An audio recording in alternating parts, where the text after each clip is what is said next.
Ramadan baru aja selesai ya. Rasanya masih kerasa banget gema kemeriahannya. Masjid-masjid yang tadinya penuh sesak, lantunan ayat suci di mana-mana, dan malam-malam yang hidup. Indah banget kan?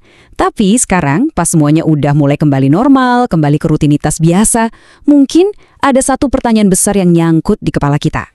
Nah, ini dia pertanyaannya. Setelah sebulan penuh kita nahan lapar, nahan haus, dan berusaha keras buat nambah ibadah, apa sih yang benar-benar nempel di diri kita? Apa Ramadan kemarin beneran ninggalin jejak yang dalam di pikiran, di hati, dan di cara kita hidup? Atau jangan-jangan, ya udah lewat gitu aja? Oke, ayo kita coba bedah lebih dalam. Jelas, semua ritual yang kita lakuin selama Ramadan itu penting dan indah.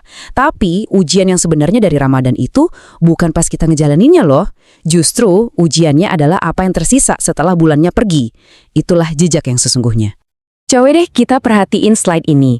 Al-Quran sendiri udah ngasih tahu tujuan utama kita puasa itu apa. Ternyata bukan cuma soal nahan lapar dan haus, tapi ada tujuan yang jauh lebih tinggi, yaitu takwa. Jadi pertanyaannya bukan lagi apakah kita puasa, tapi lebih ke apakah kita jadi lebih bertakwa? Nah, disinilah kita seringkali terjebak. Ada perbedaan yang tipis tapi penting banget antara sekedar menjalankan ritual sama benar-benar mengalami transformasi diri. Apakah kita cuma ngulangin rutinitas tahunan atau benar-benar ada perubahan fundamental dari dalam diri kita? Jadi apa sih takwa itu sebenarnya? Ini bukan sekedar perasaan jadi lebih soleh yang datang pas Ramadan aja terus hilang. Bukan. Takwa itu bisa dibilang sebuah struktur kesadaran yang baru. Kayak kita dapat software update gitu. Yang secara permanen ngubah cara kita ngelihat dunia, cara kita mikir, dan pastinya cara kita bertindak sehari-hari. Slide ini nunjukin perbedaannya dengan jelas banget. Di satu sisi ada ritualnya, kita nahan lapar, kita baca Quran, kita banyak berdoa.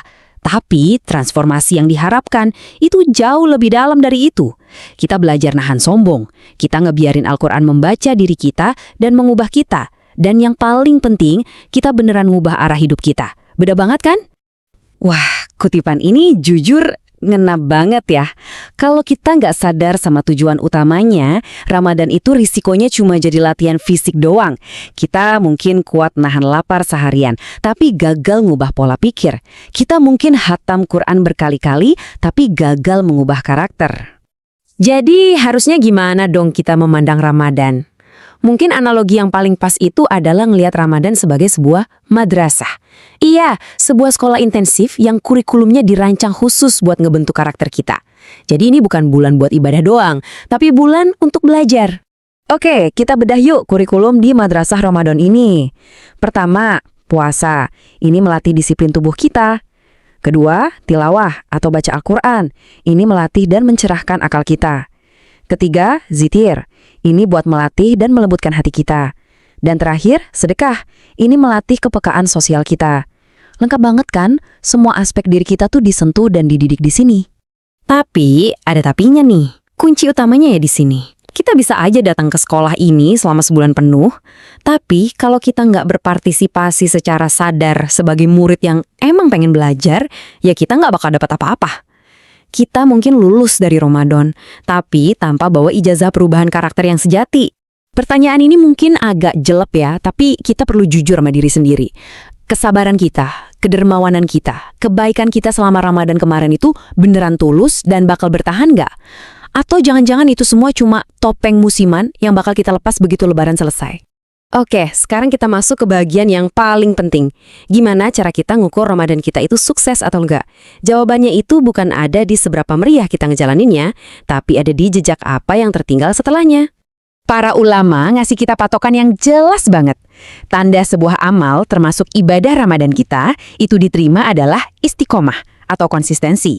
Jadi ukurannya bukan seberapa banyak ibadah kita di bulan Ramadan, tapi seberapa banyak kebaikan yang bisa kita terusin setelah Ramadannya selesai. Jadi dampak yang beneran nempel itu kayak gimana? Ramadan yang sukses itu bakal ngendap di diri kita. Dia jadi kebiasaan baru dalam cara kita berpikir, yang kemudian nimbulin kepekaan baru dalam cara kita bersikap, dan akhirnya menumbuhkan sebuah kesadaran yang baru dalam kita ngejalanin hidup sehari-hari. Nah, Ayo kita mulai refleksi diri dengan beberapa pertanyaan tajam ini. Kita mungkin bangga bisa hatam Al-Quran berapa kali, tapi pertanyaan yang lebih penting adalah, ada nggak satu ayat aja yang bener-bener klik, meresap ke hati dan ngubah cara kita mandang sesuatu? Lanjut pertanyaan kedua. Puasa itu jelas menahan kita dari makan dan minum. Tapi apa kita juga belajar menahan diri dari kebiasaan buruk kita? Dari amarah? Dari gampang ngejudge orang? Intinya dari menjadi pribadi yang sama persis seperti sebelum Ramadan datang? Poin pentingnya tuh gini. Ramadan sebagai sebuah sistem dari Tuhan itu nggak pernah gagal. Potensi perubahannya selalu ada dan luar biasa. Yang seringkali gagal itu kita. Cara kita menyambut dan memanfaatkannya. Ramadan itu datang kayak cahaya terang, tapi seringnya kita cuma jadiin dia lampu hias sementara, bukan obor yang apinya kita bawa buat nerangin 11 bulan ke depan. Dan sebagai penutup, mungkin inilah pemikiran yang paling penting buat kita bawa pulang. Ukuran sejati Ramadan kita itu bukan apa yang kita lakuin selama 30 hari itu, tapi apa dari semangat dan pelajaran Ramadan yang tetap hidup, tetap bernafas, dan bertumbuh di dalam diri kita jauh setelah bulannya pergi. Jadi, apa yang tersisa? Itulah jawabannya.